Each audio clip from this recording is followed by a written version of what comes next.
Right now, an important update for people waking up in Enfield. A shelter-in-place order has been lifted this morning after police found what appeared to be a World War II-era mortar round inside a home on Lake Drive.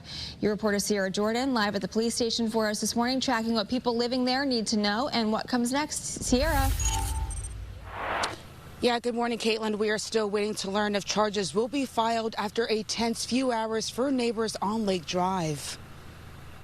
Police say it all started when a man threatened workers at a nearby Amazon construction site. Officers went to his home on Lake Drive to speak with him. He was uncooperative at first, but eventually led officers inside to collect several guns. That's when they spotted what appeared to be a World War II-era mortar round. Officers evacuated the home and neighbors were told to shelter in place as the state police bomb squad was called in. As of this morning, no charges have been filed, but police say this is an ongoing investigation. Your reporter live in Enfield, Sierra Jordan, Channel 3 Eyewitness News.